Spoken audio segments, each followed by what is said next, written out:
Right. Who's going to read the statement?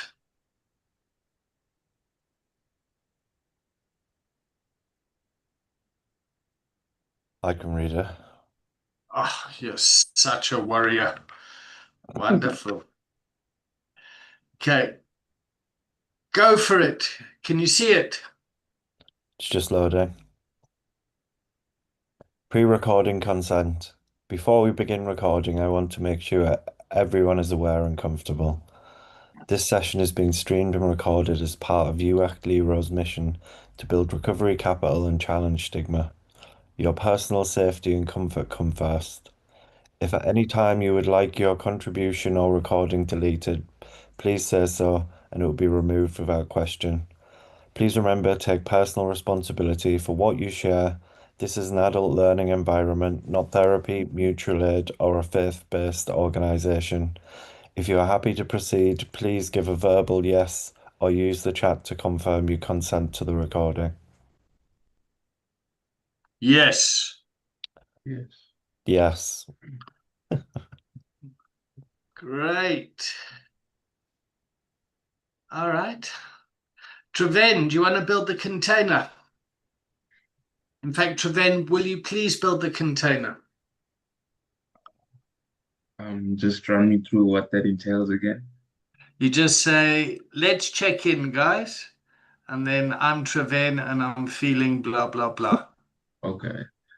Um, let's check in, guys. I'm Trevin and I'm feeling a little bit exhausted, but excited. And I'll send it to Aurora.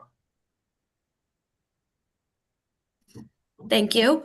Good morning. I'm Aurora. I'm checking in, feeling ready for the week. Also a little bit exhausted, but it's the holiday times. I think it drains everyone, and I've been sick, but I'm feeling better. So I will pass it to Anthony. Thank you. I am checking in, feeling quite grounded and um a bit- getting a little bit uncertain, I think, about what's next for me. But yeah, feeling grounded and pretty good baseline. And I will tag Emma. Hello. Been a while since I've been on these, so I'm gonna listen. Um, but yeah, I'm grateful, and Aurora's nice to see you, looking well, looking better. And I'll hand it over to David. No, so I'm checking in. I'm looking forward to today's class. I like the way things are coming together, and yeah, curious to see what will come out of today's community of practice. Back to you, Treven. Um, yeah, I've just been busy with the coursework before I get started with my hours. So between that and I'm doing another TEFL course, the energy has really been sapped.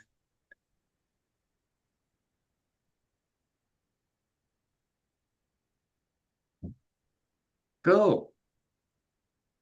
All right. Did you receive my chat, Treven? Mm, in the box below. Okay, so it says in the chat, ask if there I'll was keep any looking. homework after I've checked in. Okay. Is there any homework after I've checked in? So, did you guys have any homework from the last container? I don't think so. I don't think so. Yeah, I didn't. Okay. Emma? She's got that naughty smile on her face going, oh, fuck you, I know that question. Okay, so we create the container by checking in. Yeah, we've contracted for time, and then we always ask if there's any accountability or any homework or if anything was done. The reason for that is a coaching conversation is kind of outcomes based and going forward. Yeah. So you always want to kind of just check, are we moving forward? Yep. And if we're not moving forward, we know why we're not moving forward so we can explore what's stopping that. Yep. So it's not about, oh, you didn't do any homework, you haven't done any of that sort of stuff. It's like, oh, well, let's get curious about that. Yeah. So, yeah, we always want to forward the action and deepen the learning. Yeah. All right. So, who was here last week? What did we talk about last week? Can anyone remember? We spoke about why Christmas time can be hard for both the person struggling with addiction and the family members, and how it kind of affects the whole unit, the holidays. Yeah. Okay. What else did we talk about? I think maybe I was in a different group, because Liam was there, I think, and then we discussed his situation. Okay. And what was his situation again? He's the overlap with his coaching between his professional space and his personal space, and some of his interpersonal challenges. Okay. Great. All right. Oh yeah, so I think Aurora's talking about the Thursday session. Yeah, that was the Tuesday session last week was what Treven said about Liam was talking about his personal situation, and we had a few other, I think we had some other newer coaches on. Mhm. I can't remember the guy's name. Treven's friend, Rian, the guy from South Africa, and we spoke about his personality and how different aspects of it and what was coming up for him. Liam asked him a lot of questions around that one, which Trevor, was a little bit misinterpreted in the container potentially.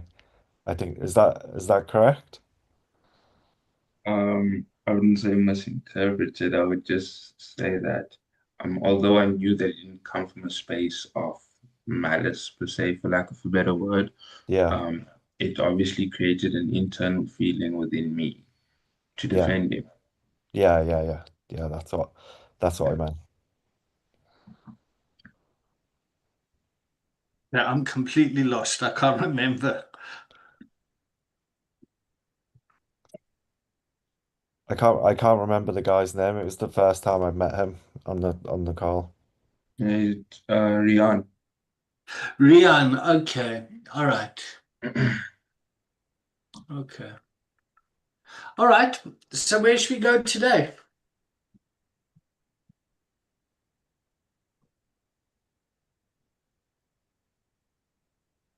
Ayora, did you put your hand up there? Nope. No, No, no, no, no, definitely not. Definitely not. Okay, so everyone here has done quite a lot of hours. Yep, you've all done the 3-day training, or Treven just did it in Johannesburg with Leanne, or just did it in Middlesbrough. Anthony's been on these calls since, was it February? So you're coming up to a year. Feels like since 2004. Since 2004. Okay. Yeah, nearly a year. Yeah, and Emma's as old as the furniture. Yeah. So, okay, great. So if we look at continuums, you guys have got quite a bit of experience in the container. Yeah.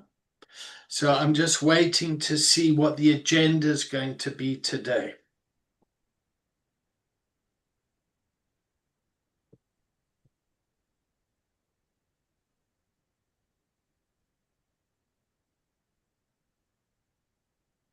Well, if I'm all right to speak, Please. I was in, I think it was Anthony's check-in when he was talking about his future, where he goes from here. I was wondering if he could explain that a bit further. Oh, yeah, okay. And I guess I've got a few things going on, and so I'm not working in recovery right now. I have a different career in the tech industry, um, and I don't actually have any work at the minute, but I have enough money. Well, I thought I was gonna have enough money to take another good few. I've just moved into a new house. I thought I had enough money to kind of take more time off. Um, but my roof's leaking in the new house, both roofs, the kitchen and the main roof, and my car's broken, and so I need to figure out what I'm gonna do. I need to basically earn some money. Um, but obviously, no one is starting any projects or whatever in the next few weeks leading up to Christmas, and it's kind of I'm at a place where it's like I'm studying the coaching, I'm doing a course on Ayurveda, the second part to be an Ayurvedic practitioner, and I'm trying to move away from my career a bit because of I'm there's like an AI bubble and I don't really want to be amongst it really. But I'm feeling like I'm gonna have to go back to it because I need to fix my house and I need a car. I live in the countryside in Somerset, and to do the school run and stuff, you know, I can't walk. You have to book a taxi like 3 weeks in advance, and there's not really any buses around. Um, so I'm heavily reliant on the car. So I'm trying to figure out my situation. I'm sure it's all resolvable, but there is a bit of uncertainty to what I need to do, really.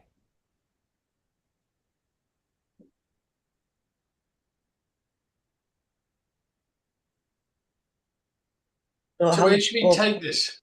Emma, you going to take you? Are you going to coach Anthony? We'll do I some was coaching. about to say what you were going to say. Yeah, good. Okay, go for it, Emma. So where can we take this agenda? Where can we go from here?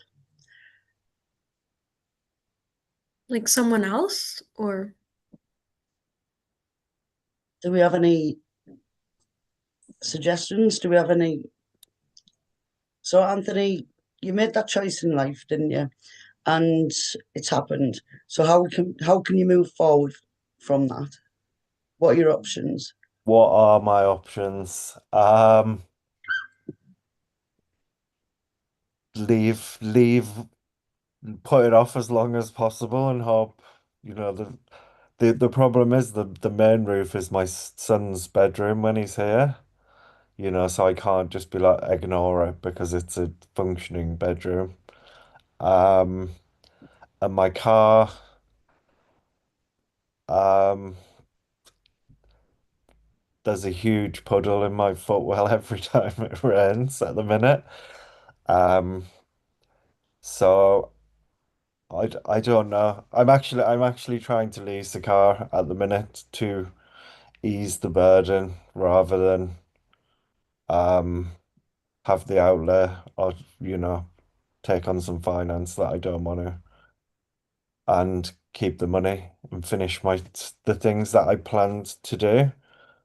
Or I don't want to really try and juggle working. The way that I work is that I'm a consultant or a contractor, so it's quite intense for a fixed period of time. And so if I do that, I feel like everything else, my studies that I'm trying to finish with this and the other course, you know,